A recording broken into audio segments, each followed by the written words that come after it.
So நார்மலா இருக்கும்போது same அதே மாதிரி வந்துட்டு பொசிஷனை மெயின்டைன் பண்றோம். இந்த கேஸ்ல வந்து பாத்தீங்கன்னா பேஸை வந்துட்டு புல் பண்றோம். ஓகேங்களா?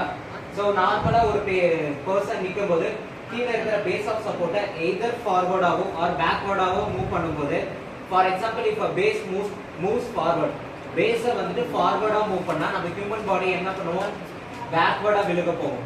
ஓகே? ஸோ அதே மாதிரி வந்துட்டு பேஸை வந்துட்டு பேக்வர்டா வந்துட்டு நம்ம புல் பண்ணோம்னா ஸோ நம்ம ஹியூமன் பாடி வந்துட்டு எப்படி போகும்னா ஃபார்வர்டா போகும். ஸோ இந்த மெக்கானிசம் தான் வந்து பாத்தீங்கன்னா நம்ம பஸ்ல கார்ல எல்லாம் போகும்போது ஒரு நார்மலா ஸ்பீட்ல போயிட்டு இருக்கும்போது டக்குன்னு சடன் பிரேக் அடிக்கும்போது வந்து பாத்தீங்கன்னா நம்ம முன்னாடி போயிட்டு எல்லாம் பின்னாடி வரணும்ல. ஸோ இதெல்லாம் வந்து பாத்தீங்கன்னா இந்த மெக்கானிசம் பொறுத்து தான். ஸோ இது ஏன் நம்ம இதுல படிக்கிறோம், பயோமெக்ல படிக்கிறோம் அப்படின்னு பாத்தீங்கன்னா because it's mainly helps in orthopedic கண்டிஷன்ஸ்ல நிறைய இன்ஜுரிஸ் ஆகும். இந்த கண்டிஷன்ஸ்னால ஏகப்பட்ட இன்ஜுரிஸ் ஆகும் ஹியூமன் பாடி. அதுல ஒன் ஆஃப் தி முக்கியமான ஒன்று வந்து பாத்தீங்கன்னா விப்ளாஷ் இன்ஜுரி.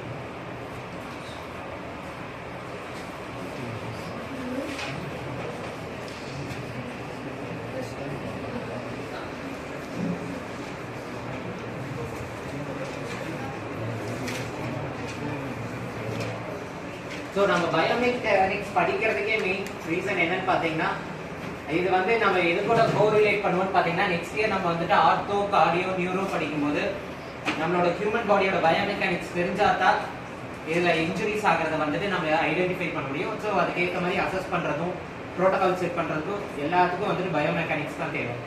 ஸோ அதனால தான் வந்துட்டு இந்த சடன் ஆல்டர் சப்போர்ட் சினர்ஜியில் வந்து பார்த்தீங்கன்னா நம்ம ஹியூமன் பாடி பேஸை வந்துட்டு எப்படி வந்துட்டு புல் பண்றோமோ அதுக்கு ஆப்போசிட்டா ரியாக்ட் ஆகும்போது நம்ம ஹியூமன் பாடி வந்துட்டு எந்த அளவுக்கு நம்ம ஜாயின்ஸ் மசில்ஸ் எல்லாம் வந்துட்டு ரியாக்ஷன் கொடுக்குதோ ஸோ அதை பொறுத்து நம்ம ஹியூமன் பாடியில வந்து பாத்தீங்கன்னா ஏகப்பட்ட இன்ஜுரிஸ் நடக்கும். அதுல one of the important injury தான் வந்து பாத்தீங்கன்னா விப்ளாஷ் இன்ஜுரி. ஓகேங்களா? ஸோ விப்ளாஷ் இன்ஜுரினா ஒன்றும் இல்லை. ஃபார் எக்ஸாம்பிள் இப்போ கார் ஓட்டிட்டு போறாங்க. ஓகே, ஒரு கார் வந்துட்டு டிரைவ் பண்றாங்க, பக்கத்துல வந்துட்டு எய்தர் டிரைவரே இட்செல்ஃப் சீட் பெல்ட் போட்டு டிரைவ் பண்ணிட்டு இருக்காங்க. அரௌண்ட் ஒரு 100 or 90 km/h ஸ்பீட்ல போயிட்டு இருக்காங்க. போயிட்டு சடனா ஒரு நாயோ ஏதோ குறுக்கு வந்துச்சு.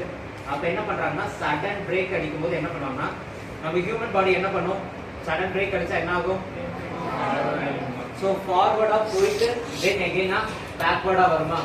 ஸோ இந்த மாதிரி ஃபார்வர்டா போயிட்டு பேக்வர்டா வரும்போது என்ன ஆகும் வந்து பாத்தீங்கன்னா சீட் பெல்ட் நம்மளோட அப்பர் பாடியும் லோவர் பாடியும் ஸ்டேபிள் பண்ணிக்கும். பட் நம்ம சர்விக்கலுக்கு எந்த ஒரு சப்போர்ட்டுமே இருக்காது. என்ன ஆகும்னா சர்விக்கல் சடனா ஃபார்வர்ட் போயிட்டு இப்படி பேக்வர்ட் வரும்போது வந்து பாத்தீங்கன்னா நம்ம வெர்டிபிராஸ் இருக்குல்ல, சர்விக்கல் வெர்டிபிராஸ், அதுல C4, C5, C6 இந்த 4 வெர்டிபிராவும் வந்து பாத்தீங்கன்னா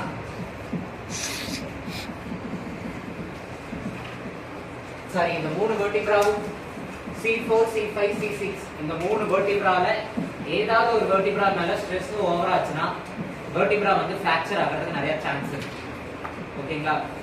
நீ போய் ஃபிராக்சர் ஆகணும்னா ஏதோ வச்சு அடிக்கணுமோ இல்லை இன்ஜூர் பண்ணணுமோ அதெல்லாம் அவசியமே இல்லை.